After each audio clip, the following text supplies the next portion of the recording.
young black high school, a young man in high school who then wanted to try out for football, and they eventually adopted Michael, and he is now a starting offensive lineman for the Baltimore Ravens. But despite that, I was going to say infamy. It's not infamy. Despite that being well known for that, Leanne is here to talk about her new ebook called Making It Happen.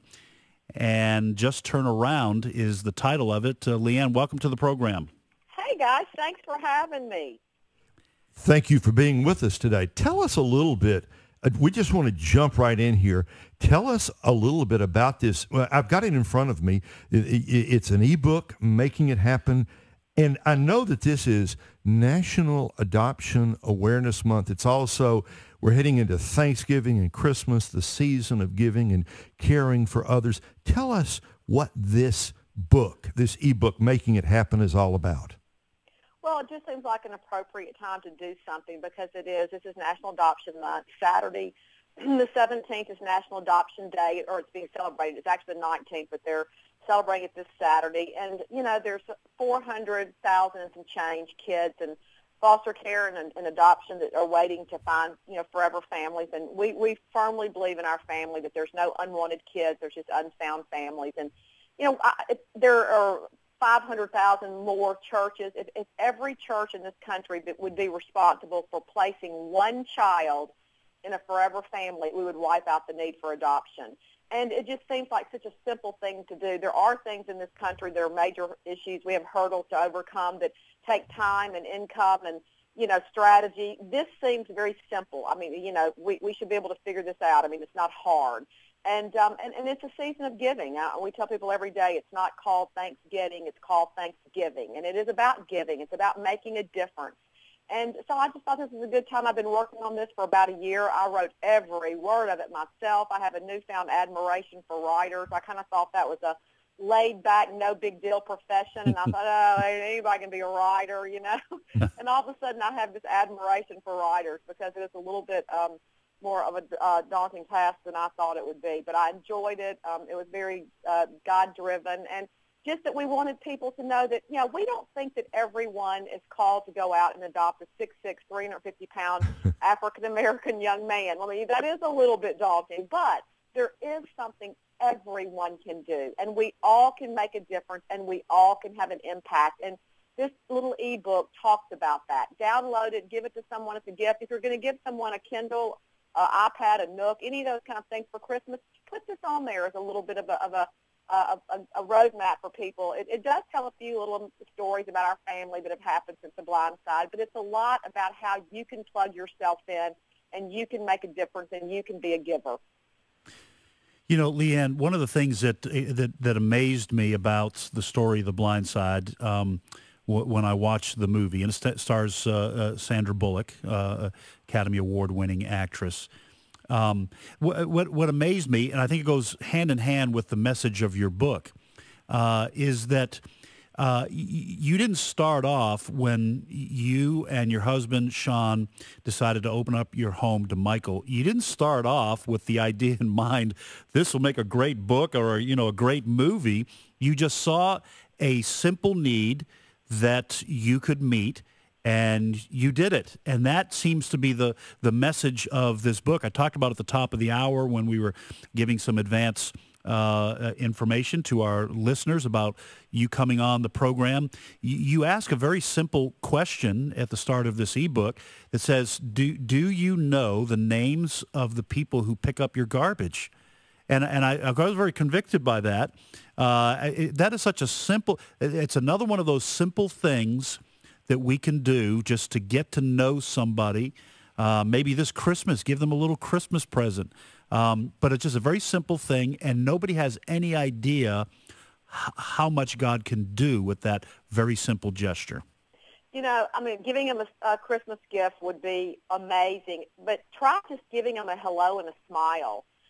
You know, sometimes we don't even treat them like they're in existence. It's just like, you know, they're robotic and we don't acknowledge the fact that they're there. And it's not just our, you know, sanitation collectors. The same thing applies to as my husband calls them, maintenance facilitators. I call it a janitor in our Taco Bells, but whatever word he chooses to use is fine with me. But, you know, people in all walks of life that we just look at every day, and you give them that you're a valueless human being.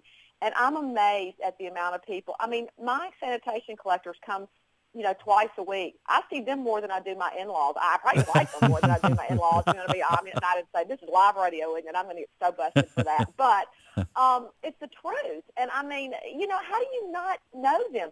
I'm amazed at the people that can't even tell you the names of the people on their street or in their apartment building or their next-door neighbor. If you don't know your next-door neighbor, you need a swift kick in the backside. Shame on you, and that's all I have to say. That's enough said right there. I don't believe that's all you're going to have to say about it. I think you may have a few extra things to say. Let me read just a few sentences here. This is from Chapter 3 in the ebook. The chapter is called Going Leigh. And by the way, the chapters here in this ebook, they're short. These are the kinds of sections you could read in 5 minutes, 10 minutes. You're going to go through this and find some inspiration quickly. But Leigh says, the point I'm trying to drive home here is that we all have this little inner voice that talks to us all the time. Sometimes it says nice things, but more often it tells us we can't do it. That little voice says in a faint whisper day after day, it's too risky or too time-consuming or too far to reach or too something that always makes it seem pointless to try. You know that voice I'm talking about, right? It's the same voice that says you've got a million things to do and this is not on the list. The same voice that tells you not to give any money to the man on the street holding the I need help sign because he'll simply use your money to buy beer and cigarettes. Yeah, that voice. Next sentence. Well, I hope you have the courage to tell that voice to shut up. Okay, Leigh, I like that. Would you care to elaborate on that? Well, I mean, you know, I really believe that it's our responsibility if we have it to give and we don't. God will judge our heart if we should be the giver and we don't do it.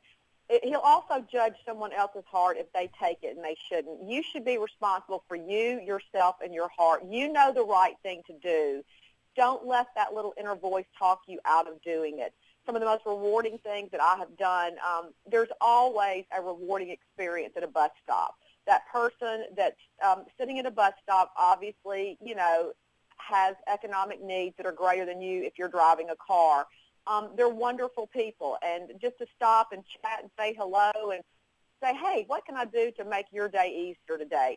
I'm telling you, people, that's a life-changing experience. And you get the yellow streak off your back. The news has got us so believing that to do anything out of our comfort zone requires, you know, Sylvester Stallone on the front of our car and Bruce Willis on the back protecting us, that we're almost scared to do anything. And, you know, I just want to take, you know, the news and just duct tape their mouth, because there are great people doing great things every single day in this country, and we're not hearing about them. We hear about these horrific incidents, and yes, they are horrible, and there's bad things that happen every day, but the good outweighs the bad, and we need to stand up and have a voice and be strong and make a difference. And, you know, it takes a little bit of courage. And, you know, if you take that first step, it gets a little bit easier. So do something that's out of your comfort zone. You know, trust me, it'll change your life for the better.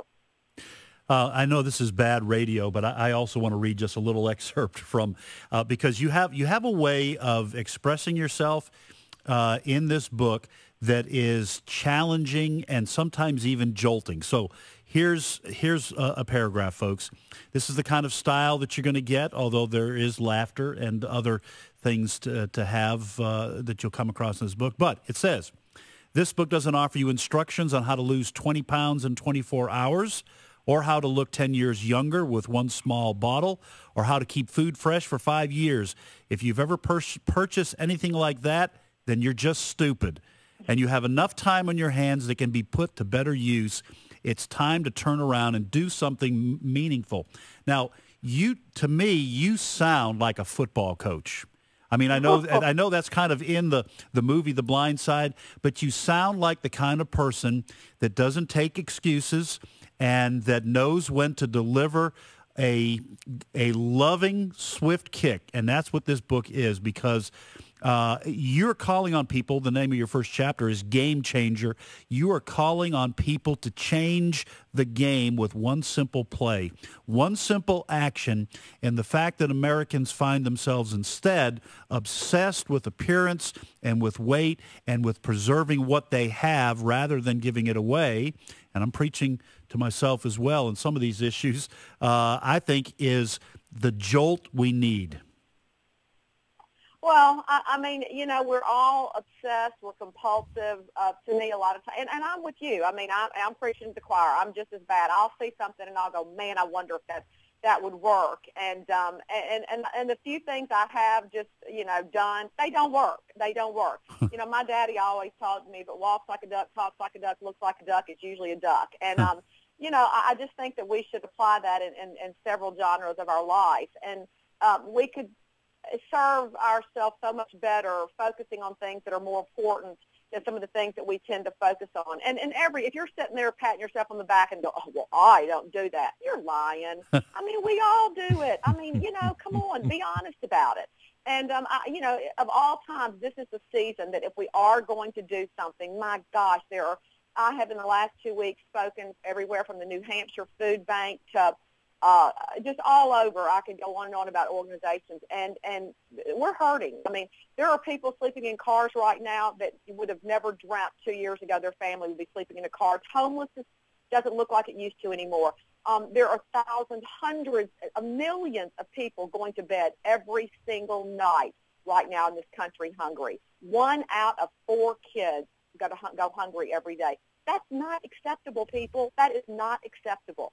So those are the things, especially during this Thanksgiving holiday, Hanukkah, during this season of giving, that we really need to turn around. And those are the 2 words that have had the greatest impact on our family, because we did one simple, random act of kindness, turn around. And everybody is capable of that, because we tell people that the view from behind you is a whole lot different looking than the view in front of you. One of the chapters of this book is called Easter and the Power of Hope. And you quote Isaiah 40:31, those who hope in the Lord will renew their strength. They will soar on wings like eagles. They will run and not grow weary. They will walk and not be faint. Now, I know, Leanne, that this book is written for everyone. It's written for people of all different backgrounds, and all Americans can benefit from this. But you're unashamed about your own Christian faith. Tell us, because it's in here in the book, tell us how your Christian faith has been part of the motivation to turn around and to make it happen and make a difference in the world. Well, we don't think that any of this, we don't believe in karma. We don't believe in fate. We believe that this journey that we're on is absolutely 100% God-driven. We think that God uses simple people to tell a story. We think that we are just everyday, ordinary people that just did a nice thing. And we think that the fact that Michael was walking down the street when he was, that we drove by him at that moment, that we turned the car around, and that the story began, was absolutely inspired. You know, anyone that thinks anything any differently, well, you're crazy. We have a sign in our carport. You put the garage doors up, and there's a huge sign that says, "We believe in miracles," because we think this is absolutely a miracle. And the movie, actually, no coincidence, but the movie opened on National Adoption Day, which we walked in, and I said something to the guy, the big cheese at Warner Brothers, and he went, "Really? Today's National Adoption Day?" And I went, "Okay, you're supposed to be smart and know these things, but yes, it is." So, FYI, clue in here, hum. And so they were all perplexed. They continue to be perplexed. We have heard story after story about how they said in these big movies, this is a low-budget film. It did, I think it was made for around $24 million. It's probably pushing $400 million right now. Of course, my husband negotiated our deal, which we made zero on that. So there you go. That's why he makes tacos for a living, but that's okay. Anyway, the money's not the issue. The issue is 3 years, almost to the day, that this movie continues to have a message. It continues to have legs. It's moving the needle. It's making a difference in so many arenas, whether it's in valuing people, or realizing that kids need to be adopted, or socioeconomics doesn't matter, where you are where you are. It's a difference of longitude and latitude for those that have and those that don't. We believe all that. that God has used to continue to tell a story, and that there's a message here that He wanted everyone to hey, look up. This is what I want you to realize.